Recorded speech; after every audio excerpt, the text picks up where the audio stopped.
Immediately, we are moving towards the second and concluding sessions of today's program. The first session gave us opportunity to hear experiences from the ground. Now, moving from lived experiences to a broader perspective on security, society, and the road ahead, we are inviting on stage Shri Sandeep Patil sir, IPS and Special IG Nagpur Range, Shri Manoj ji and Commodore Shrikant ji Deshmukh on stage. Let's have a big round of applause for all of them.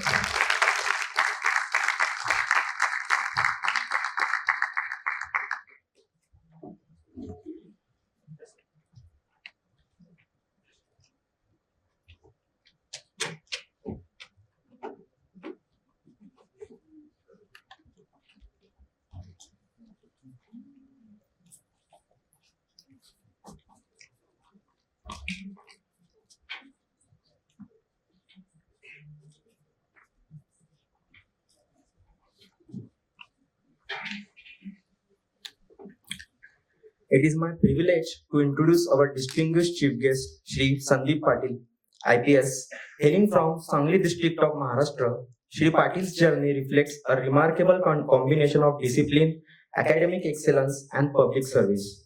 He completed his schooling at Sainik School, Satara, an institution known for nurturing discipline and leadership. After his schooling, he was selected for National Defense Academy at Khadakwasla. Although he could not join due to medical reasons, his journey towards public service continued with determination. He subsequently pursued mechanical engineering at RIT University Sangli, where he was honored as the best outgoing student of his batch. After gaining professional experiences as a trainee in Mahindra, he dedicated himself to civil services preparation and spent the years 2002 to 2005 in Delhi preparing for the UPSC Civil Services examination. His perseverance ultimately led him to the Indian Police Service IPS batch of 2006. He went on to undergo rigorous training at Shri Vallabhbhai Patil National Police Academy, completing his training in 2008. Presently, he is serving as Special IG Nagpur Range. Let's have a big round of applause for our chief guest. Now I request Shri Manoj ji and Commodore Shrikant ji Deshmukh to welcome our special chief guest, Shri Sandeep Patil sir.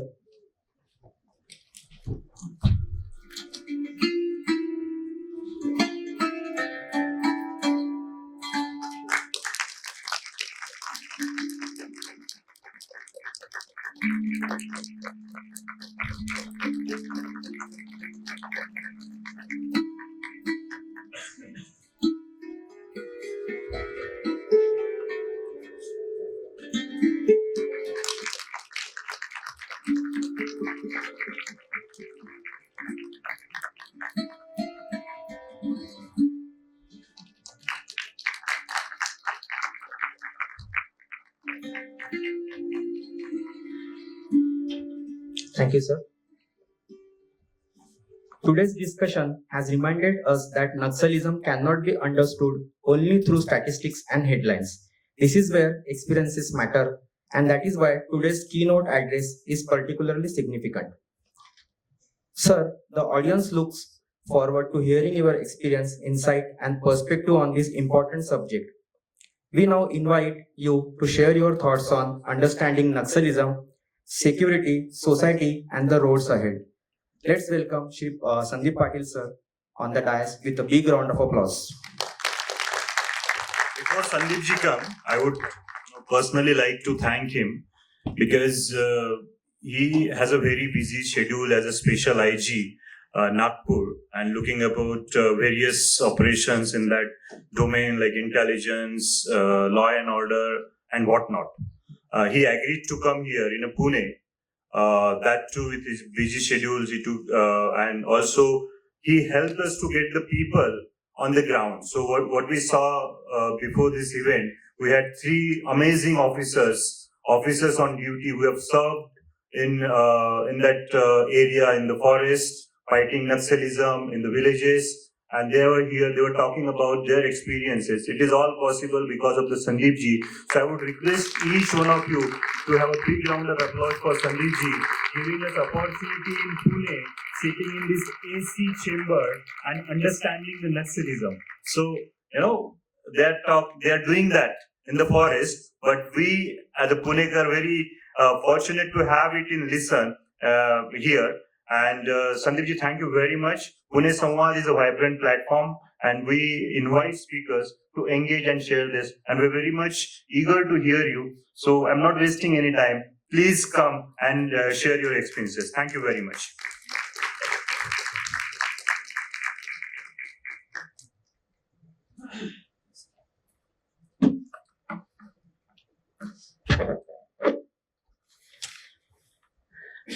At the outset, I would like to thank Manoj ji and his team of Pune Samvad for giving me this opportunity to come to all the way to Pune, the cultural capital of Maharashtra, to describe the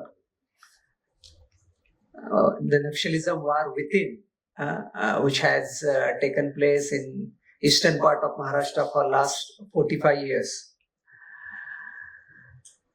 45 years is a big time period in a independent nation like India, which has completed the 75th year of its constitution, and fighting such a big war was a real challenge to Indian state. And Honorable Prime Minister, then Prime Minister Manmohan Singh in 2008 said that Naxalism is a greatest internal security threat for India. So a Prime Minister of India saying Naxalism is a greatest internal security threat. So you can understand the seriousness of the challenge which it had thrown to our constitution, our democratic setup. So all has been described 1967, 72, 2004. So 2004 was a turning point in Maoist history when Maoist Communist Center of India operating in northern states of Jharkhand, Bihar, and People's War Group, which was operating in southern states of Dandakaranya, Chhattisgarh, Telangana, and Andhra Pradesh. They came together and the potent military formation led CPI Maoist was formed after the success of Maoist revolution in our neighboring country, Nepal.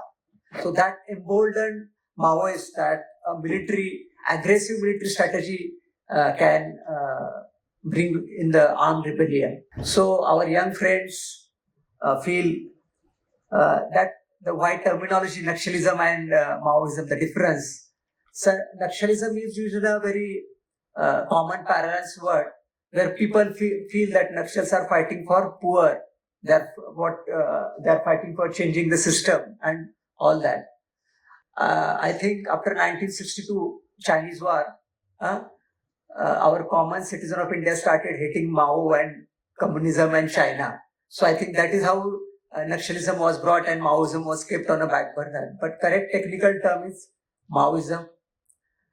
And Mao himself said power comes through barrel of the gun. So there is nobody else we should say or quote.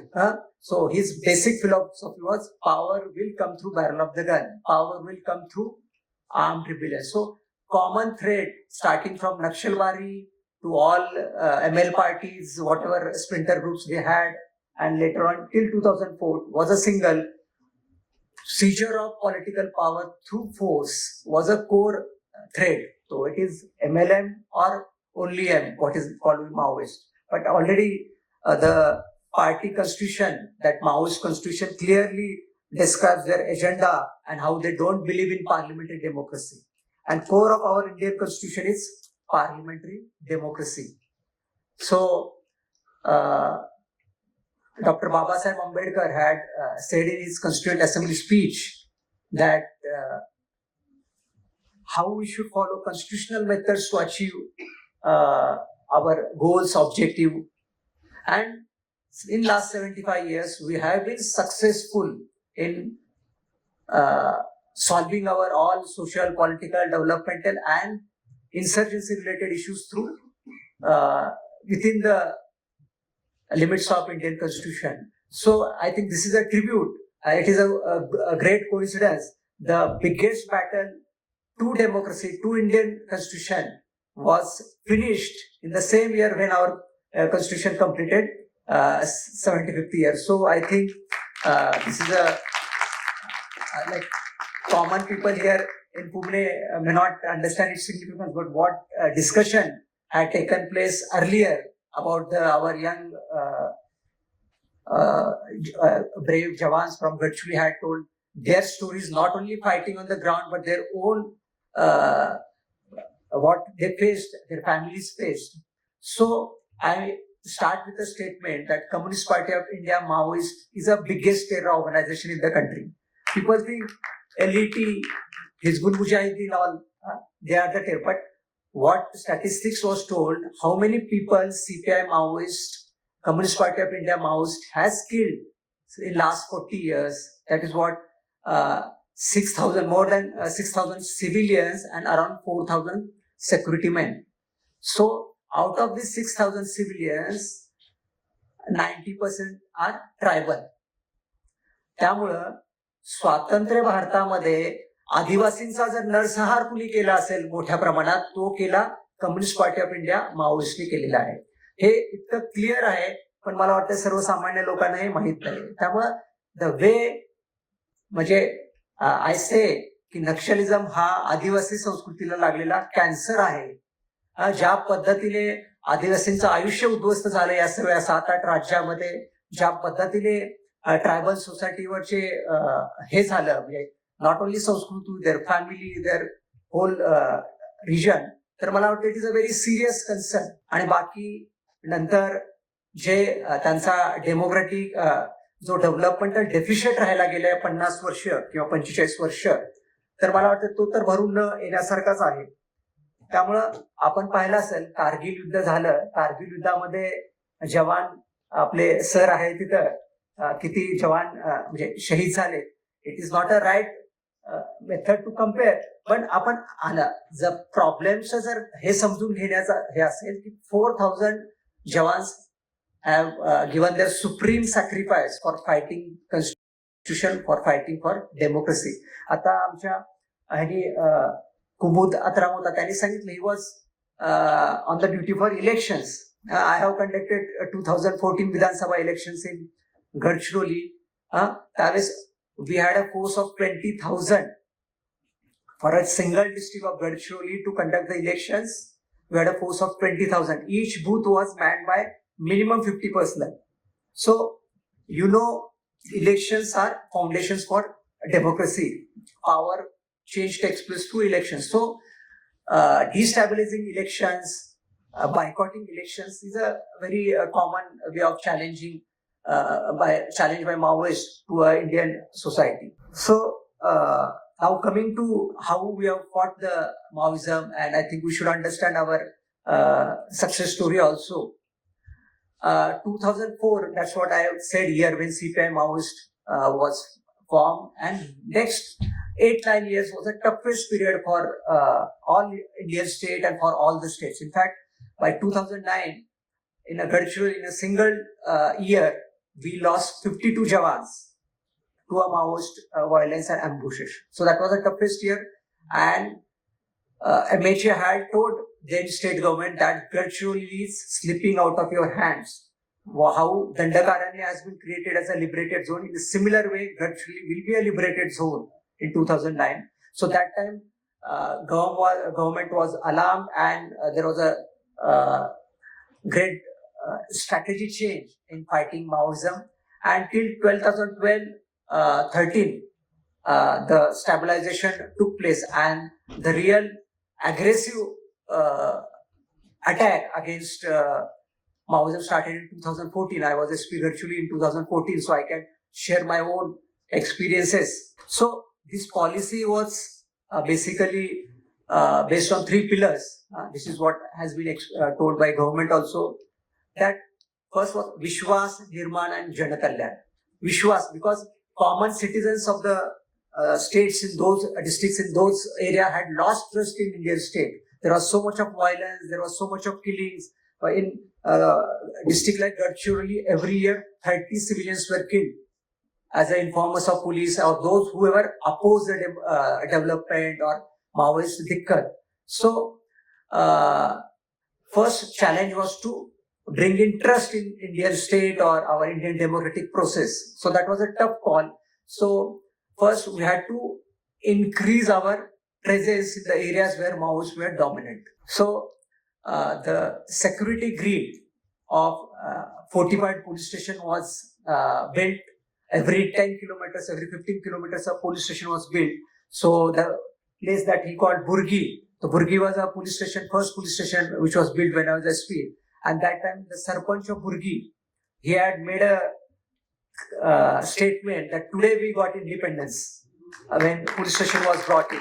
So that time I realized as a SP what responsibility I have in a normal district like Satara and where you are a SP, you don't realize. But there I realized here I am protecting constitution, I am here protecting democracy. So later on then during my tenure and since then overall 597 police stations were built in these 10 states which were Naxal affected by. So these fortified police stations were very important because that established domination of our Indian state there. Now people were sure here is a police who will now protect us on the dikkas of Naxal. They will be here to help us immediately. So that first protection of common citizens. Then these police stations started acting as a growth centers, which we'll describe later on. And slowly the improvement in the trust led to that families of Maoist cadres started pressurizing their own kith and kins that now no, this is a better state. Here is a state has come. Now you should leave their Jantana Sarkars and their party. So slowly trust started coming back. So that after this Vishwas was created about Indian state, then came process of Nirman. That is physical infrastructure and then as security infrastructure we have talked. But physical infrastructure was a great leap. In last 10 years, in terms of roads, around 12,000 kilometers of roads have been constructed in these 8 states. These roads connect main roads of the district, interstate roads, bordering roads. So the movement of common people, movement of security forces, movement of industrial people has increased in this area, which has definitely given an impetus to economic revival in that region. So this creation of physical infrastructure, and then next is digital infrastructure, which Karthik ji spoke. More than 6,000 mobile towers were raised in this area in last 5 years, and that was really game changer in terms of for common man also and for security forces also. The mobile towers gave us an edge over Maoists because we could immediately locate them, and then pinpoint locations were launched. So technology, this digital connectivity brought in technology and which gave an edge to police for fighting against Maoists. Then digital connectivity helped us to give them exposure to those areas, to outer world. People were not aware what is going on. जसं मगाशी सांगितलं की त्यातले 2 मुलं आमची पहिल्यांदा पुण्याला आलेत, तर तुम्ही जर पुण्याचा आहे, आम्ही तिथं मुलांना गडचिरोलीला आणायचं हेडक्वार्टरला. म्हणजे त्या जिल्हा एवढा मोठा आहे जे साऊथ म्हणजे अहमदनगरच्या साईडचा जिल्हा आहे, तर मुलं कधी हेडक्वार्टरला आली नव्हती. एवढं पुअर कनेक्टिव्हिटी होती इन टर्म्स ऑफ फिजिकल आणि डिजिटल. तर त्यामुळं मोबाईलच्या थ्रू नॉट ओनली सगळ्याच ऑपॉर्च्युनिटीज वाढल्या, एज्युकेशनल ऑपॉर्च्युनिटीज आहेत, बिझनेस ऑपॉर्च्युनिटी आहेत, what is going on the world, बाकी काय चाललंय. आम्ही त्या काळात महाराष्ट्र दर्शन नावाची मुलांच्यासाठी आदिवासी विभागामार्फत ट्रिप करायचं, महाराष्ट्र दर्शन. ज्यांनी कधी गडचिरोलीला जे आलेले नाही त्यांना आपण महाराष्ट्रात मुंबई, पुणे, औरंगाबाद, संभाजीनगर, नागपूर वगैरे हे सर्व ठिकाणं दाखवत होते. सो दॅट बाहेरचं जग काय, कारण जे माओइस्ट सांगतायत की आमचं गव्हर्नन्स सिस्टम बेटर आहे अँड हाऊ, म्हणजे ते त्यांना रोजी स्वप्न दाखवायचे त्यांच्या सरकारचे. पण यू कॅन अंडरस्टँड जन अदालतचं जे उदाहरण किंवा जे व्हॉट पिक्चर ही टोल्ड.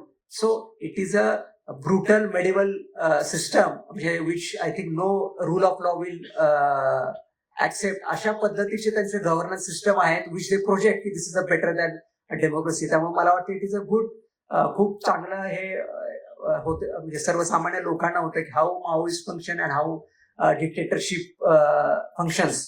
मग हे निर्माण झाल्यानंतर जे दोन सेक्युरिटी रिलेटेड एक्सपेंडिचर SRE आणि सेक्युरिटी इन्फ्रास्ट्रक्चर स्कीम SIS, याच्यामध्ये सेंट्रल गव्हर्नमेंटने खूप भरपूर फंड स्टेट्सना दिले, because state is a law and order subject. State has a major role to play against fighting Maoism. तर त्यामध्ये जे सेक्युरिटी इन्फ्रास्ट्रक्चर आहे त्यामध्ये आपल्या इथले पोलीस स्टेशन खूप वेगळे आहेत. तुम्ही जर गडचिरोलीला आलं पोलीस स्टेशन पाहिला तर तो किल्ला असतो, it is like a fort. जसं पूर्वी किल्ले लढवायला लागायचे तसं तिथं आपल्याला आपले पोलीस स्टेशन लढवावे लागतात, कारण जिथं पोलीस स्टेशन आहे तोच एरिया आपल्या कंट्रोलमध्ये आहे, तिथं हे समजलं जातं. त्यामुळे जसं मगाशी कार्तिक टोल की टेररिझम चांगला आहे, तर गडचिरोलीचे पोलीस स्टेशन सुद्धा पाहण्यासारखे आहेत. ह्यूज 45 जिथं मोर्चे आहेत, 4 LMG माउंटेड आहेत, ग्रेनेड लॉन्चर आहेत, सर्व आहे, सो दॅट आपलं पोलीस स्टेशन ओव्हररन करताना आलं पाहिजे. कारण कम्युनिस्ट जे मिलिटरी स्ट्रॅटेजी होती माओइस्टची, कम्युनिस्ट पार्टी ऑफ इंडिया माओइस्टची, तर ते 500-600च्या संख्येने यायचे, एकदम मोठ्या संख्येने अटॅक करायचे सर्व बाजूनी. तर ते रिटॅलिएट करण्यासाठी जसं पूर्वी किल्ल्याला वेढा दिला जायचा आणि मग हल्ला व्हायचा, तसंच सेम, तर तसं हे होतं. त्यामुळे डिफेंड करण्यासाठी वॉल मजबूत पाहिजे, आपले मोर्चे चांगले पाहिजे. तर असे 45 पोलीस स्टेशन या एरियामध्ये हे केले. त्यामुळे लास्ट 20 इयर्स मध्ये आपल्या गडचिरोलीमध्ये कुठल्याही पोलीस स्टेशनला टच करू शकले नाहीत माओवादी. That was our success. आपल्याकडे शेवटचं पोलीस स्टेशन लुटलं गेलं होतं 1999ला, सिरोंचच्या जवळ असर अली पोलीस स्टेशन आहे, ते लुटलं होतं माओवाद्यांनी. तर हे जे सेक्युरिटी रिलेटेड एक्सपेंडिचर, मग पॅरामिलिटरी फोर्सेसच्या मोठ्या प्रमाणात, कारण केंद्राचं काम आहे राज्यांना अशा क्रायसिसमध्ये असिस्ट करणं.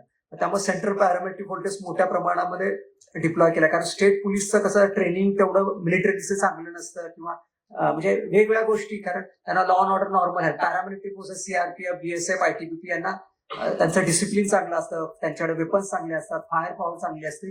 त्यामुळं त्यांच्या मदतीनं आपण आपले पोलीस स्टेशन चांगले डिफेंड करू शकले.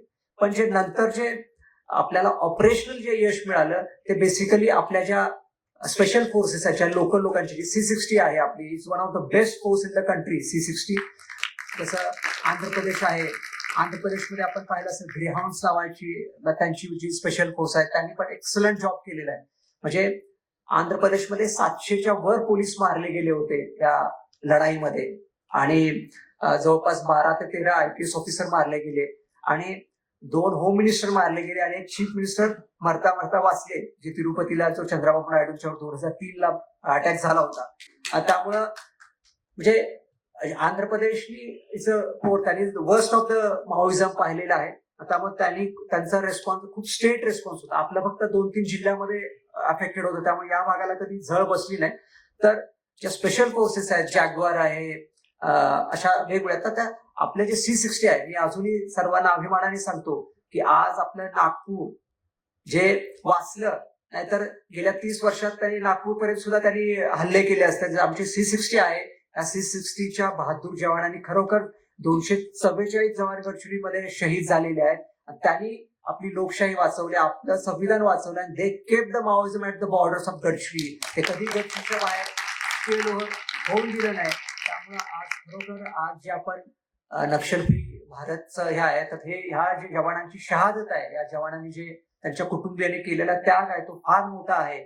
आणि म्हणजे एका जिल्ह्यामध्ये it must be highest in the country, की एका जिल्ह्यातील 244 जवानांनी शहादत पत्करली माओवाद्यांच्या लढतीत. ही फार मोठी गोष्ट आहे, जी पुण्यात माहित नाही, मुंबई मध्ये माहित नाही. म्हणजे त्यामुळं हे रिकग्निशन आहे की हे युद्ध इतकं सोपं नव्हतं, it had its own cost. आणि त्यामुळं पुन्हा हे जी कॅन्सर आहे माओइझमचा, तो पुन्हा रिलॅप्स होणार नाही याची काळजी घेणं हे आपल्या सर्व सोसायटीचं काम आहे. कारण we the people of India, म्हणजे आपण सर्वांनी आपलं संविधान प्रोटेक्ट करायचं आपल्या सर्वांचं उत्तरदायित्व आहे.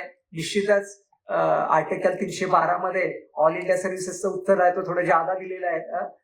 त्यावेळेस to protect the unity and integrity of India, ज्यावेळेस संविधानामध्ये IAS IPS ठेवायची की नाही याची चर्चा झाली, तर जे आपलं इंटिग्रेशन ऑफ स्टेट जे अनुभव होता हैदराबाद काश्मीर वगैरे, त्याच्या अनुषंगाने सरदार वल्लभभाई पटेलांनी सांगितलं नाही की ह्या सर्व्हिसेस युनिटी आणि इंटिग्रिटी ऑफ इंडिया जर टिकवायची असेल तर आपल्याला ठेवल्याच पाहिजे. त्यामुळं निश्चित हे आमचं तर कर्तव्य आहे, पण मला वाटतं की आपण सर्वांनी या लढ्यामध्ये सजग राहिलं पाहिजे. नंतर जो आहे जनकल्याण, एकदा लोकांच्या आपल्या तिथं इन्फ्रास्ट्रक्चर तयार झाल्यानंतर मग हे जे पोलीस स्टेशन आहेत ते ग्रोथ सेंटर म्हणून आपण वापरायला लागलो. ज्या केंद्र सरकारच्या राज्य सरकारच्या सर्व स्कीम आपल्या पोलीस स्टेशनच्या माध्यमातून इम्प्लिमेंट होत होत्या, कारण नॉर्मल वेगवेगळ्या विभागाचे जे लोक होते ते घाबरायचे आतमध्ये जायला. त्यामुळं ज्या बेसिक आहे त्यांचे जनधन योजनेमध्ये बँक अकाउंट नव्हते, आधार कार्ड नव्हते, कास्ट सर्टिफिकेट नव्हते, ह्या सर्व गोष्टी आपण पोलीस स्टेशनच्या माध्यमातून दिल्या. त्यामुळे गेल्या 12-13 वर्षामध्ये गडचिरोलीमध्ये there was not a single protest against building of any police station or against any encounter which was done by a police. So people had trust in Gadchiroli police and overall district administration that it is a fair administration and they are fighting for democratic process. हे होतं. त्यामुळं आणि गेल्या 10 वर्षामध्ये एकही recruitment झालेली आहे गडचिरोलीमध्ये. त्यामुळे तिथल्या लोकांनाही कळालं, त्यांची एक पिढी ला खूप सहन करावं लागलं की ह्या माओवाद्यांनी जे खोटं स्वप्न दाखवलं होतं क्रांतीचं, त्यांना लक्षात आलं की ह्यांचा खरे उद्देश काय आहे. त्यामुळं अलीकडच्या काळामध्ये लोकांनी थारा दिला नाही. म्हणजे जरी आमचं पोलीस स्टेशन त्या एरियामध्ये जरी नसलं तर people have not allowed Maoist to come into their villages आणि त्यांना बाहेर ठेवलं. अगदी डीपेस्ट ऑफ द विलेजेस लोक एकत्र येऊन जे बिनागुंडा वगैरे जे आहेत, त्यामुळं जे वी वेर फॉर्च्युनेट इनफ की गडचिरोलीचे लोक जे मंडळी हुशार आहेत आणि दे रिअलाइज की व्हॉट थ्रेट दिस माओइझम इज. तर जसं ह्या योजना राबवण्यात आल्यामुळं जे वेलफेअर साईड आहे, वेलफेअर जी साईड आपल्या स्टेटची, ती लोकांना दिसून आली आणि लोकांचा खूप ट्रस्ट वाढला. आपल्या इथं जसं मगाशी सांगितलं पोलीस दादराव खिडकी, जी आपण एक सिंगल विंडो स्कीम राबवली सर्व पोलीस स्टेशनच्या माध्यमातून, ज्यातून सगळ्या योजनांचा आपण फायदा देत होता. तसंच नियत निलनार म्हणून छत्तीसगड गव्हर्नमेंटनी फार चांगली स्कीम राबवली तिथं त्यांचे स्कूल्स बनवण्यामध्ये, बाकी वेगवेगळ्या गव्हर्नमेंटच्या स्कीमचे बेनिफिट देण्यामध्ये. तर त्याचा फरक, त्याचा इम्पॅक्ट खूप झाला. त्यामुळे आपण पाहिलं असेल आता माओइझम संपलेला आहे. ठीक आहे, it was a very brutal, कारण अग्रेसिव्ह ऑपरेशन्स केल्यामुळेच माओवादी शरण आले. जोपर्यंत सेक्युरिटी फोर्सेसचा त्यांच्या मनामध्ये धाक नव्हता, डिटरन्स नव्हता, तोपर्यंत ते शरण येत नव्हते. त्यामुळं definitely last few years there was a खूप म्हणजे एक्सचेंज ऑफ फायर मध्ये व्हायलन्स झाला, number of Maoist where killed. पण त्याच्यानंतर कुठेही छत्तीसगडमध्ये सुद्धा कुठं आंदोलनं झाली नाहीत, छत्तीसगडमध्ये कुठलाही त्यांना सपोर्ट रॅलीज निघाल्या नाहीत. हे सुद्धा तिथल्या छत्तीसगड गव्हर्नमेंटचं यश आहे. आणि हे जे त्रिसूत्री होती, ज्यामध्ये डायलॉग, कंटिन्युअस डायलॉग होता लोकांच्या बरोबर, आणि सेक्युरिटीमध्ये आपण अग्रेसिव्ह सेक्युरिटी ऑपरेशन्स म्हणजे गेल्या 5 वर्षात तर खूप अग्रेसिव्ह ऑपरेशन्स वापरले. जसं ही टोल्ड अत्रामजी की ती क्लोज कॉम्बॅट होत होता, जसं ऍक्च्युअल वार बॅटलमध्ये क्लोज कॉम्बॅट होता. The encounter which he told Milind Teltumbde, त्याच्यामध्ये 10,000 राउंड्स वर फायर्ड बाय सेक्युरिटी फोर्सेस. म्हणजे एवढं लॉंग 7-8 तास फायरिंग चालवत होतं. असे बॅटल्स, असे एक्सचेंज ऑफ फायर झाले. त्यामुळं हे अग्रेसिव्ह ऑपरेशन स्ट्रॅटेजी झाली. त्यामुळं माओइस्ट रिअलाइज की सेक्युरिटी फोर्सेस आर अग्रेसिव्ह आणि if you are caught once in the ambush of C-60 you will not go back. So this terror was created by C-60 in Gadchiroli district by killing of Milind Teltumde and later on number of commanders, Prabhakar, which he told. तर त्यामुळं तो जो terror होता that forced Maoist leadership. आता ग्राउंडचे soldiers तर खूप मारले, पण हे नेते आहे, ते नेते इन्क्लुडिंग भूपती असेल, गिरीधर आहे, जे सगळे मोठे नेते होते, त्यांचे लोकल लिडरशिप होती, ते सरेंडर 2024-23 पासून झाले. कारण दे रिअलाइज की now we will not be left back. Other leaders are being killed in ambushes, so our time has also come. So they realise and गडचिरोलीमध्ये सरेंडर झाले. भूपती झाला, भूपतीची वाईफ माननीय मुख्यमंत्री महोदयांच्या कडे 1 जानेवारी 2025 सरेंडर झाला. त्याच्यानंतर सरेंडरचा फ्लो झाला आणि ओव्हरऑल 4,000 माओइस्टनी सरेंडर केलं.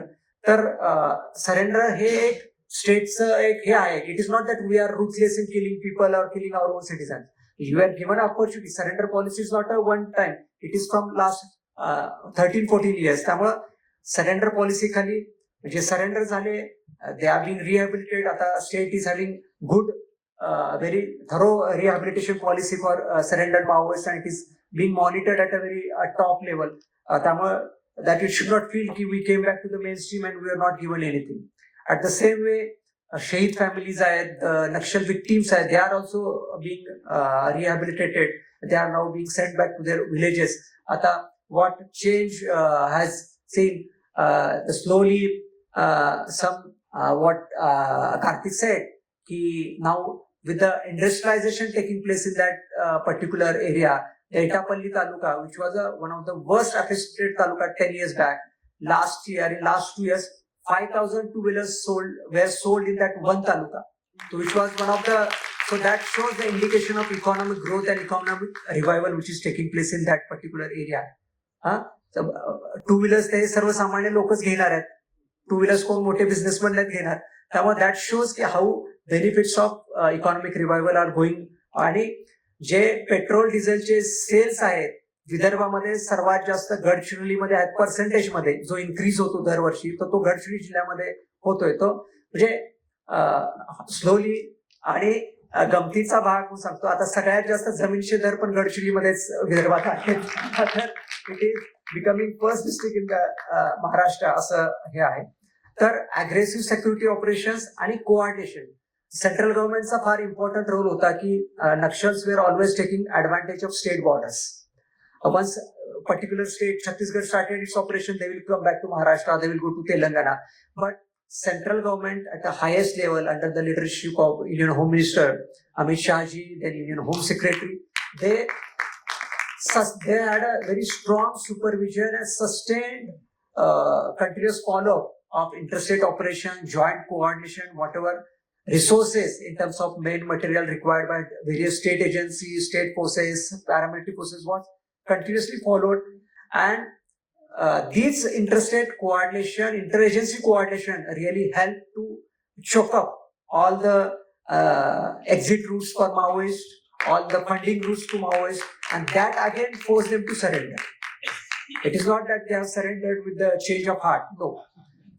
So they were cornered and then they came to surrender table. So I think aggressive operations and good coordination, so decisive leadership at state level and at a central level, at all levels, not only political but at administrative level also, was really a factor, because continuously director generals of police were continuously involved in the every operational details, and the follow-up was taken at the top level. So that really helped. If there is some lacuna, if there is some deficiency, immediately it was taken care of. So we have seen integration in Chhattisgarh. Different forces were operating: CRPF, State Police, DRG, Cobra. So the integration of forces and fine-tuning their operation was equally important. I told you, use of technology really helped. So overall,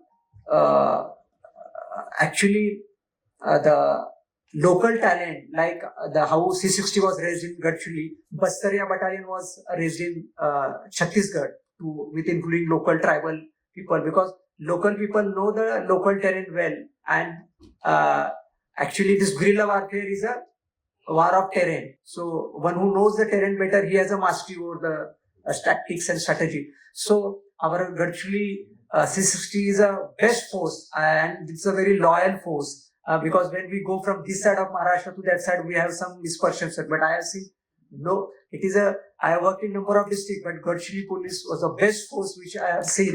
So it is not that they are here required, but it's my personal this thing. And so salute to all those Jawans. So now we come to next part, what Karthik ji has said. Now the jungle Maoism has been wiped out, and now we come to what they call it as the urban perspective, which Karthik has spoken. So people almost feel, is there this concept of urban Nakshals relevant? But it is not. We have devised this concept. So it is there, all documents. I told this is a party constitution. Then there is the party Congress, I think, passed approved this strategy and tactics of Indian Revolution, where they have described what strategy and tactics will follow Indian Revolution. So they have seen Russian Revolution and Chinese Revolution, Communist Revolution, and it is a midway. They were Russian revolution started in urban areas and then it spread to rural areas. Chinese revolution started in the rural areas and then it came to urban. But Indian revolution, they wanted at both sides, they wanted to start activity and then they wanted to conquer the city. So Mao has said the ultimate objective of revolution is to conquer the enemy bases, that is cities. So if you do not do sufficient work in cities, you will not achieve the objective of revolution. So work in cities is the integral part of their revolution. So how they are going to work in cities? So that is our work in urban areas. This is a document, शहरी क्षेत्रों में हमारे कामकाज की दिशा. So it has clearly, their constitution talk, they have called they call three magical weapons. So what are these three magical weapons? They call parties. Communist Party of India, Maoist is a party. Politburo is a supreme decision-making body, and it has two wings. One is army, which was fighting for so many years. They call People's Liberation Guerrilla Army. Chinese army is called PLA, People's Liberation Army. Here they are fighting a guerrilla war, so they are called guerrilla army. And second is United Front. Second wing is United Front. So United Front wing is not being discussed and people are not aware of that. So what does this United Front does? So what is United Front? United Front is a umbrella of mass organizations operating in a revolutionary classes. So who are revolutionary classes? As per their documents, it is students, Dalits, minorities, peasant, labor, and women. We have given acronym SGM, PLW. So these 6 classes are the target groups for them, where they will have a mass organization. We call front organizations. So what this United Front? What is the basic work of this United Front? Main is mobilization of masses. Because Mao knew the army, this Maoist army, will not be able to fight Indian army or Indian paramilitary forces. So he knew if people, whole of the population, if they rose against the state, then army will not be able to fire. That is what happened in Bangladesh. Army was there on the roads, but they did not fire on its own people. Army will not fire on its own people. So they want to mobilize the masses in Maoist ideology. So mobilization is a key task. So they will mobilize masses on any of issue. Wherever people will come together, Maoists will be there. So once mobilization takes place, then comes they will build frontal organizations in them. So frontal organization building will help them to sustain their activities. So these sustained activities, then they will, for the way method of their work is that after mobilization, it is all the time it is not possible for government to meet the demands. So some demands will not be met. Then the group will get agitated. So out of this agitated group, there will be some activists who will be more aggressive, who are more leaders. So these activists will be taken out and they will be observed for 1 and 2 years, and they will be motivated. They will call them Ummidwar, candidates for party. So they will be groomed and finally they will be taken into their party cell. So party cell is a basic unit of Maoist party, a group of 5-6 people who are indoctrinated, who believe in Maoist ideology. It can be in a college, it can be in a factory. This is what is written in Party Samvidhan. How there will be a party structure, there will be a party cell, then there will be a party committee, city party committee, then there will be area committee, divisional committee, state committee, regional bureau, politburo. So this is a structure they have given, military structure they have given, that now it is of no much of interest. So next objective of this United Front, Sanyukta Morsha Jala apan manto, it's a military task. So when army was fighting in the jungles of central India, the logistic which was provided, it was from urban areas. Their dangri, their pittus, electronic items, medical items, food items, they were all sent from urban areas. So logistics to army was given by urban work. Secondly, arms and ammunitions. The case which he has mentioned, Karthik, one of the charge on accused in the Eldar Parishad cases, they were involvement in consignment of arms and ammunition from outside India.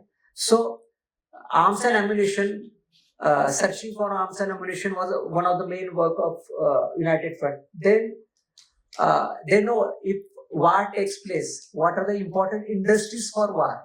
Power, defense, railways. So they would plan sabotage in these sectors. So they will try to get into these industries, and at the appropriate time when war starts, they will sabotage this industry. So the Indian war machine will get slowed down. Next is infiltration into enemy camps, that is in police, army, intelligence agencies. So these are the different objectives of urban work. I will not take much of your time, but I will tell you the example of story of Milind Teltumbde. He was a topmost Maoist leader from Maharashtra in whole of the Maoist movement. He was a central committee member. So how he became Maoist? Was a professional in Chandrapur district. So my first hand, the day I joined the service in Maharashtra, on first day I got the experience of Maoist, because when I joined as a professional, as a police station in charge, Maoists had few frontal organizations, threw their pamphlets on our police station area. So I was surprised, who are these people who are challenging our authority? So that is how my interest in Maoism started. So in same place, Rajura, the Milind Teltumbde belongs to Rajura. He was a union leader in Western Coalfields. There is a big colliery of Western Coalfields in Rajura. So in 1991, he was working as a union leader, fighting for demands of workers. So 3 leaders, urban leaders from Mumbai, one of the name, I can name Anuradha Gandhi. They had come to Ballarpur, Nagpur that time. And they indoctrinated him that your demands will be not met through constitutional methods. You have to take up this Maoist ideology. And that is how in 1998, Milind Teltumbde left his job in Western Coalfield and he went to the jungles of Gadchiroli. So this is a classic case how urban movement works. The recruitment is one of the main job of urban movement, and how Milind Teltumbde, the topmost Maoist leader, was recruited by urban people, and later on he was killed. So there are a number of examples. I think slums of Pune knows. There are so many examples from Chandrapur, Bhandara, where people have gone into jungles. So recruitment is a key job of this urban movement. Then there is a case of Desh Bhakti Yuva Manch. I told same Rajura police station in 2008. See the name of the organization, Desh Bhakti Yuva Manch. So I think it's young students. There were 250 students who were members of that Desh Bhakti Yuva Manch. And in 2008, the main leaders of this Desh Bhakti Yuva Manch were caught with arms and ammunition, carbines and ammunition. And later on, investigation found that these main leaders were leaders. They were the members of Chandrapur Area Committee, which is a Maoist committee, Maoist organization. Chandrapur Area Committee, they were members. So this is how Maoist network works. They will get such noble names to their frontal organizations, and there will be some top Maoist leaders who will guide these people so that how their frontal organizations will operate, which issues they will take, how they will create unrest. So this is a basic functioning. So what I feel is that as our war in jungle is over, but war within is still on. So we should be alert, and what Dr. Babasaheb Ambedkar has said in his Constituent Assembly speech, that we should have belief in constitutional methods, as we have adopted Constitution on 26 January 1950. The constitutional methods, constitutional means, is a only solution for all our issues. So however big our issues are, our Indian Constitution has been successful in solving these issues. So if now floor is open for question answers, we have already overshot the time. So any questions, I will take few questions. Thank you. Jai Hind, Jai Bharat.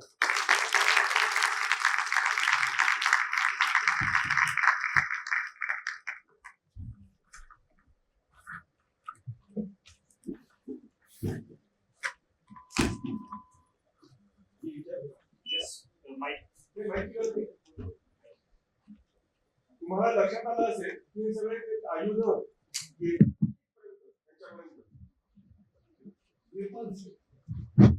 कशाचे आयोजक? हत्यार नाही, basically हत्यारांच्या main source of supply त्यांचा पोलीसवर जे हल्ले करतात त्याच्यातून होतं. त्यांनी 2008 मध्ये ओरिसा पोलीसचे 2 त्यांच्या पोलीस आर्मरी लुटल्या होत्या, नयागड आणि कोरापूट. त्यातून त्यांना 7,000 वेपन्स मिळाले. म्हणजे पोलीस मुख्यालयावर हल्ले केले होते. पोलीस मुख्यालयावरती मोठ्या संख्येने हल्ला करून पूर्ण जे पोलिसांच्या आर्मरी असते ना त्या लुटल्या होत्या. त्यामुळे पहिले त्यांच्याकडे आर्म्स आले ते पोलिसांच्यावर हल्ले करून, आणि नंतर मग जे अम्बुशेस होतात त्यामुळे पहिलं ते आर्म्स घेऊन जातात AK-47. तर हे मेजर सप्लाय त्याचा पोलिसांच्या लूटमधूनच आहे. तुमचे ते स्ट्रॉंग पोलीस स्टेशन म्हणजे नंतर कामात आले. पण तुमचे गडासारखे जे पोलीस स्टेशन आता झालेले आहेत त्यामुळे त्याच्यामुळे आता त्यांना करता नाही आलं. करता आलं. 45 फार छान, फार छान. धन्यवाद.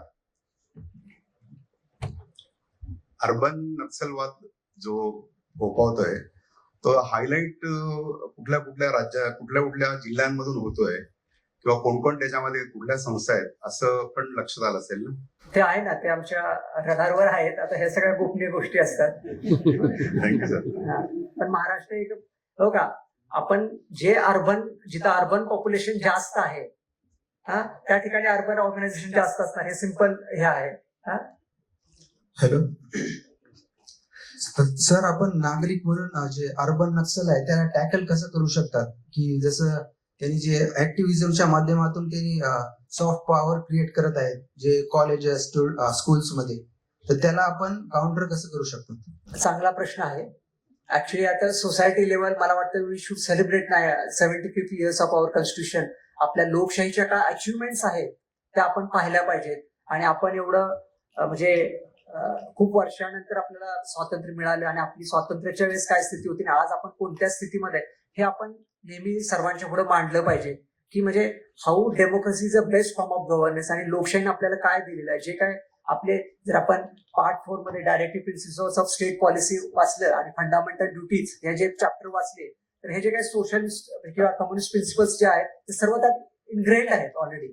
कारण राईट टू एज्युकेशन कंपल्सरी, जसं स्टेटची ग्रोथ होईल तसं ह्या सगळे प्रिन्सिपल्स आहेत. राईट टू एज्युकेशन आहे, राईट टू हेल्थ, हे सगळे राज्याला करायसाठी डायरेक्टिव्ह ऑलरेडी दिलेले आहेत. त्यामुळे मला वाटतं की भारतीय संविधान हे सर्वात बेस्ट संविधान आहे, त्यामध्ये सर्वांचं सोल्युशन आहे.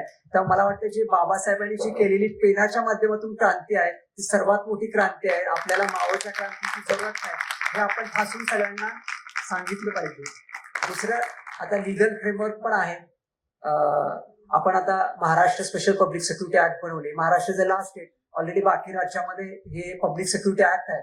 एक उदाहरण म्हणून सांगतो, रॅडिकल स्टुडंट युनियन नावाची एक संघटना आहे आंध्र प्रदेश तेलंगणामध्ये. त्या एका संघटनेतून 18 सेंट्रल कमिटी मेंबर तयार झाले. किती? 18. म्हणजे माओची टॉप लिडरशिप सगळी त्या रॅडिकल स्टुडंट युनियन मधनच आली होती. तर आंध्र प्रदेश आणि तेलंगणाने कसं कंट्रोल केलं? कारण 2009 मध्ये CPI माओइस्ट बॅन झालेला आहे, पण त्यांनी त्यांचे पब्लिक सिक्युरिटी ऍक्ट वापरून त्यांना दम केला, गुन्हे दाखल केले नाही केले. तसं आपल्याकडे आता महाराष्ट्र जनसुरक्षा विधेयक जे कायदा आलेला आहे, it is for that only. त्यामुळं ऍट अ स्टेट लेवल आपण हे करतोय, पण ऍट अ सोसायटी लेवल आपलं हे पाहिजे की आपण लोकशाहीची मूल्य आणि खरी लोकशाही काय आहे, म्हणजे जे मगाशी काही सांगितलं ना ते की इलेक्शनला विरोध करतात, पण काही नाव लोकशाहीचं आणि नाव घेऊनच पुढं हे करतात. तर ते आपल्याला you should be able to understand की कोण खरे लोकशाहीचे प्रोटेक्टर्स आहेत, सपोर्टर्स आहेत. सर, माझा क्वेश्चन होता की जे माओइस्ट लोक राहतात ते स्लीपर सेल्स युज करू शकतात, आणि जर ते करत असतील तर मग त्याला कसं टॅकल करता तुम्ही, कारण की ते लवकर कळून येत नाही ना? हो, बरोबर आहे. आपण म्हणतात ते जे आपल्या टेररिस्ट ऑर्गनायझेशन करतात, टेररिस्ट ऑर्गनायझेशनची जी काम करण्याची पद्धत आहे ती थोडी वेगळी आहे. टेररिस्ट ऑर्गनायझेशन मध्ये काय आहे, टेरर क्रिएट करणं, म्हणजे भीती निर्माण करणं सोसायटीमध्ये, हा मुख्य उद्देश आहे. पण जी माओइस्ट इन्सर्जन्सी आहे ती खूप ऑर्गनाइज इन्सर्जन्सी आहे. आलं लक्षात? त्यांना पूर्ण सिस्टम हे करायची आहे. त्यामुळं जे मगाशी मी सांगितलं तो त्यांचा मेथड आहे. स्लीपर सेल कमी असतात, जे ओपन ऑर्गनायझेशनच आहेत बऱ्यापैकी, आणि मग त्याच्या पाठीमागं काही जे रिव्होल्युशनरी ऑर्गनायझेशन आहेत की जे ओपन सशस्त्र क्रांतीसाठी मोटिवेट करतात. तर आपण ते शोधणं चालू आहे. आपण जसं टेररचे स्लीपर सेल असतात तेवढे डीप स्लीपर सेल यांचे नसतात. गुड इव्हनिंग सर, माझं नाव आयुष, मी भंडारा डिस्ट्रिक्टच आहे. माझा असा प्रश्न होता की नक्सलिझममुळे आपल्या बरंच आता नक्सलिझम संपलं असं म्हणतोय, पण त्यांनी अफेक्टेड, म्हणजे आता आपण 3 सरांची स्टोरीज ऐकली, तर त्याच्यामुळे एज्युकेशनला किती फरक पडलाय लहान मुलांपासून ते आता मोठ्यापर्यंत, असा एक प्रश्न. आणि दुसरं असं की छत्तीसगडमध्ये आता अबुझमान, नारायणपूर डिस्ट्रिक्टमध्ये अबुझमानमध्ये पहिल्यांदा आपण फ्लॅग होस्टिंग केलेली आहे. तर असं आपल्या गडचिरोली एरियामध्ये असं कोणता भाग आहे का जिथं अजून फ्लॅग होस्टिंगचं असं काही आलंय की नाही? ओके, तुमच्या शेवटच्या प्रश्नाचं पहिलं उत्तर घे. आता असा कोणता भाग नाही आपल्या गडचिरोली जिल्ह्यामध्ये की जिथं फ्लॅग होस्टिंग होत नाही, असं काही नाही आहे. आपल्याकडे सर्व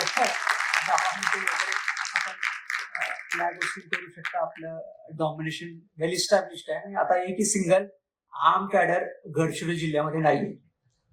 आणि नारायणपूरचं वगैरे पण आहे. Narayanpur has been also cleared of all Naxalism, आणि आता तिथेही काही अशी कुठली अडचण नाही.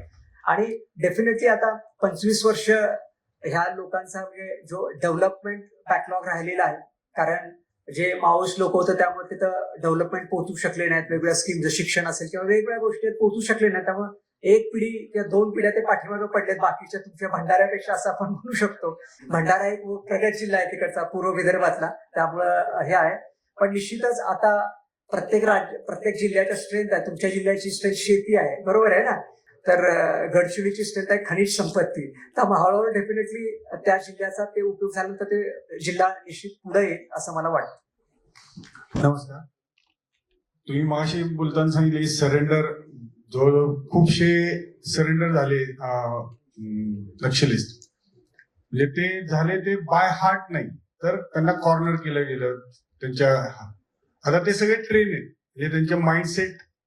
तर मग त्यांचं पुनर्वसन केल्यानंतर तेच या गोष्टी समाजात राहून अशा लोकांना ट्रेन करणं किंवा त्या माइंडसेटचे लोक तयार करण्यासाठी काही काम करू शकतील, असं काही होऊ शकतं. आणि त्याच्यावर काय कसा चेक ठेवला जाऊ शकतो, असा काही विचार?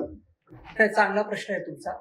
कसं आहे की ते जोपर्यंत जंगलात होते ना, तोपर्यंत त्यांना इकडचं जग माहित नव्हतं, इकडची आपली सिस्टम माहित नव्हती. पण आता ते इकडं आल्यानंतर तुम्हाला सांगायला आनंद होतो, जवळपास 200 पेक्षा जास्त एक लॉयड मेटल एनर्जी कंपनी आहे, त्यामध्ये रिक्रूट झालेले आहेत ते. आणि त्यामुळं तिकडे आल्यानंतर त्यांना इकडचं जग समजलं. कारण जंगलामध्ये कारण त्यांना भूलतापा देऊन खूप आत नेलेलं असतं, आपण अशी क्रांती करणार तशी क्रांती करणार. पण त्यांना इकडे आल्यानंतर समजून येतात हे तर विश्व वेगळं आहे. पण वन ऑफ द ऍस्पेक्ट हे पण आहे की त्यातल्या म्हणजे खूप साऱ्या लोकांना एक सुखी वैवाहिक संसारिक जीवन जगायचं असतं, जे which is not possible in jungle. त्यामुळे तोही वन ऑफ द फॅक्टर असतो की ते इकडे आल्यानंतर. त्यामुळे इकडे आल्यानंतर ते पहिलं लग्न वगैरे करतात आणि सेटल्ड लाईफ जगतात की जे ते तिकडे जगू शकलेले नसतात. त्यामुळे फार कमी चान्सेस आहेत. म्हणजे आपलं मॉनिटरिंग वगैरे सर्व असतं, पण आता इकडचं म्हणजे त्या जगामध्ये आणि ह्या जगामध्ये खूप मोठा फरक आहे, हे त्यांना इकडे आल्यानंतर कळतं. आता मोठे जे कॅडर आहेत ते आम्हाला म्हणतात की खरंच आम्ही सुख होतो की हे आम्ही जे चुकीची क्रांतीची स्वप्न बघितली. Last 2 question. Jai Hind sir, मी advocate Dashrath Ghorpade, ex marine commando, Indian navy. आताच आपण म्हटलं सर की सुखी जीवन जगायचं असतं. मग हे सुखी जीवन सोडून आपण व्हॉलंटिअरली होऊन गडचिरोलीला गेला. एक IG संदीप पाटील साहेब ज्यावेळी गडचिरोलीला गेले त्यावेळी हे सगळं चेंज झालं. अशी आपण किती वर्ष त्या ठिकाणी व्हॉलंटिअरली सर्व्हिस केली आणि आपणच का हे निवडलं, याच्याबद्दल आपण थोड्यात माहिती द्यावी. हा काय प्रश्न फार महत्वाचा आहे. मी मगाशी सांगितलं ना, ऑल इंडिया सर्व्हिसचं मुख्य काम हेच आहे. त्यामुळे हा काय प्रश्न फार relevant आहे. Good evening sir. सर, असं आपण ऐकतोय अनेकदा शहरी भागामध्ये अर्बन नक्षलवाद, म्हणजे जे अर्बन नक्षलिझम आहेत किंवा जे ऍक्टिव्ह त्यांचे ऍक्टिव्हिस्ट असतील, तर ते इतिहासाच्या दृष्टिकोनात इतिहास, चुकीचा इतिहास सांगून समाजामध्ये संभ्रम निर्माण करतं, समाजामध्ये द्वेष निर्माण करतं आणि त्याच्यामध्ये जातीयवाद होतो. तर हे कितपत म्हणजे सांगितलं जातं जे खरं आहे? बरोबर आहे ना, सत्य आहे. कसं आहे, अर्बन माऊसचं काम काय आहे? अनरेस्ट तयार करणं, अराजकता निर्माण करणं. त्यामुळे ज्या ठिकाणी समाजामध्ये फॉल्ट लाईन्स आहेत, जिथं आधी फॉल्ट लाईन, त्या फॉल्ट लाईन ते वाढवतात. त्यामुळे समाजामध्ये अनरेस्ट, अराजकता निर्माण केली तर त्यांना कॅडर मिळतील, मग रायट होतील, दंगा होतील, मग पोलिसांची ऍक्शन घेईल. लोकांच्या ऍक्शन घेतल्यावर लोक राज्याच्या किंवा तिथल्या लोकांच्या विरोधात जातात, मग रेडीमेड त्यांना रिक्रुटमेंट मिळेल, असं ते पॉलिसी आहे. सर, हा बोला ना सर. नक्षलवाद शब्द मी पहिल्यांदा 10वीत ऐकला, कारण माझे आत्याचे चिरंजीव गडचिरोलीला डिवाइस होते, त्यात ते मारले गेले. त्यामुळे तो आघात आमच्या परिवाराने, आत्याच्या परिवाराने 1989 अनुभवलेला आहे.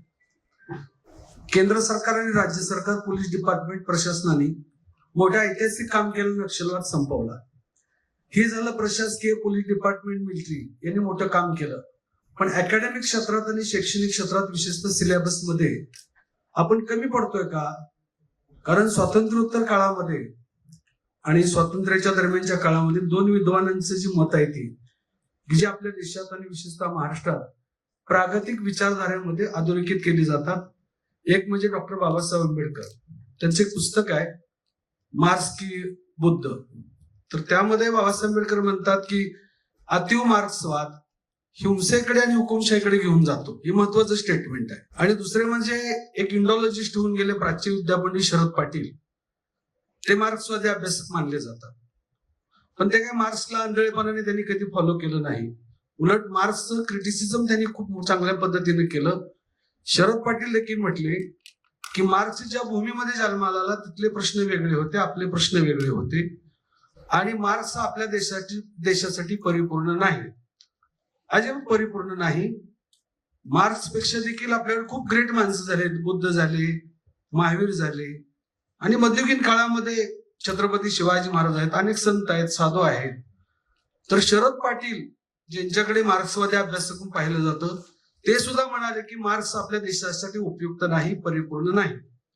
मग आपल्या देशातील केंद्र सरकार असेल, राज्य सरकार असेल, म्हणजे एका बाजूला तुम्ही पोलीस डिपार्टमेंट, केंद्र सरकारने चांगलं काम केलं, पण दुसऱ्या बाजूला अर्बन नक्षलवाद हा सुद्धा खूप मोठं चॅलेंज आहे. तर यासाठी नव्या पिढीला, जे जेनजी म्हणतो किंवा त्यानंतर येणारी पिढी आहे, ह्यांना समजून सांगण्यासाठी शालेय शिक्षण विभाग, विद्यापीठी अभ्यासक्रम यामध्ये सुद्धा ही काही विद्वानांची मतं येते, ज्यांना प्रागतिक विचारधारेचे अधोर्य मानलं जातं, बाबासाहेब आंबेडकर, शरद पाटील किंवा आणखीन आहेत. तर हे सुद्धा येणं अत्यंत गरजेचं आहे, जर का भविष्य काळात मध्ये हे सगळं थांबवायचं असेल तर. त्यासाठी सूचना आहे. आता ते शासनाने हे घ्यायला पाहिजे. हे काय आता माझ्या लेवलचं नाही, पण डेफिनेटली शासन त्याच्यावरती दखल घेईल असं मला वाटतंय. हॅलो, जय महाराष्ट्र. Last question. जय महाराष्ट्र सर. तर माझा असा प्रश्न आहे की नुकतंच एका वर्षा अगोदर मी व्हिडिओ बघितला होता, एका मुलीने सिलेंडर केलं होतं AK-47. तर असं काय रिझन आहे की सर्वात जास्त लहान मुलं ह्या गोष्टीकडे येत आहेत? याचं काय रिझन, काय सांगू शकता तुम्ही? की कारण की सुरुवात लहान मुलापासून होते, त्याच्यासाठी काय केलं? सांगतो. चांगला प्रश्न आहे. त्यांचं एक संघटन आहे, त्याला म्हणतात चेतना नाट्य मंच. आता आपल्याकडे तर टीव्ही वगैरे आले, पण गडचिरोलीमध्ये कनेक्टिव्हिटी नव्हती. तर हे चेतना नाट्य मंच काय करायचं, त्यांच्या प्रत्येक छोटे त्याला म्हणजे इकडे बेडा वगैरे म्हणतो ना आपण, तिथे त्याला टोला म्हणतात. तर टोल्यावर जायचे आणि हे ड्रामा करायचे आणि त्यामुळे ही लहान मुली त्यांना अट्रॅक्ट व्हायचे त्या ड्रामामुळे. चेतना नाट्य मंचमुळे जास्तीत जास्त रिक्रुटमेंट व्हायची.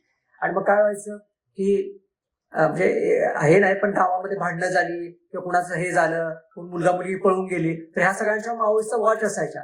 आमचा टार्गेट मुलं आहेत ना, ते हेरून ठेवायचे मावस, की हे घरात भांडणं झाली, एखाद्या मुला रागून बाहेर आला की त्याला लगेच पटकन ते जंगलात घेऊन जायचं. असं त्यांची ती सिस्टम चालत होती. त्यामुळे ती लहान मुलं जास्त रिक्रूट झाली. आणि तिथं जे मगाशी त्यांनी सांगितलं, शाळा बंद होत्या, तर मुलं शाळेत नाही गेली तर मग काय करणार, मग ते लगेच तिकडे अट्रॅक्ट होते. हा एक मुद्दा होता. एकच मिनिट सर, आजच्या कार्यक्रमातून एक मेसेज असा गेला की आम्ही सर्वसामान्य नागरिक हे पोलिसांच्या बरोबर आहोत, असा एक विषय. दुसरा, आता जेएनजीच्या मुळे ना खूप तरुण वर्ग नेतेगिरी करायला गेलेला आहे. तर ह्या नेतेगिरी करणाऱ्यांच्या मागे सुद्धा काही आपण यंत्रणा लावली पाहिजे की हे नक्षलवाद्यांकडे जात नाही का, कारण त्यांचं टार्गेट आता हे नेतेगिरी करणार आहे. त्यामुळे आपण सगळ्यांनी लक्षात ठेवलं पाहिजे की जे नेते म्हणून येत आहेत उदयाला, ते कुठे कनेक्ट होत आहे त्याच्यावरती आपण बारीक लक्ष ठेवलं पाहिजे. अशा माझ्या 2 सूचना होत्या. धन्यवाद sir. Thank you.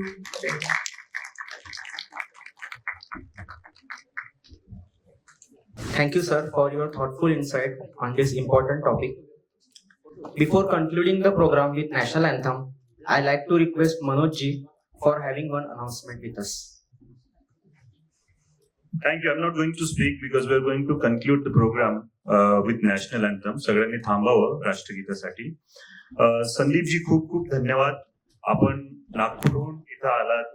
Sandeep ji has amazing career of 9 years. He is fighting the Naxalism. I am not recalling, is there any other IPS officer who has done extensive work for Naxalism for almost 9 years? So there are people who vouch for the post and the transfers, but he has been the officer who has been asking for the transfers in the Naxal region. So big round of applause for Sandeep. One more thing, he was talking about C360 Commando and the Jawans who we had with us were sharing their experience. Some of them were also from C360 Commando. I think I would like to request people in the audience that we need to make a web series on C360. So, and this is an amazing thought, Sandeep ji, and Pune Samvad will be definitely supporting you on this C360 web series, because this will clear a lot of knowledge for the young generation. Thank you. Thank you, Manoj ji. Now we will conclude the program with national anthem.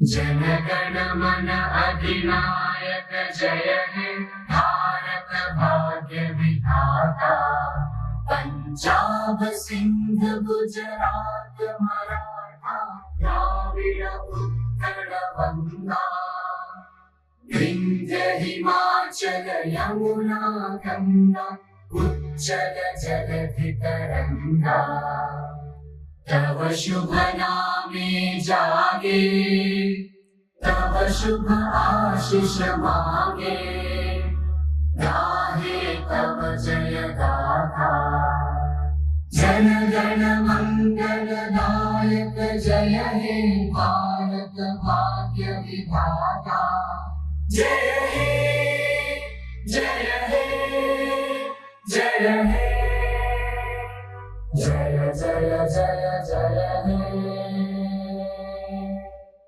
Bharat माता की जय वंदे मातरम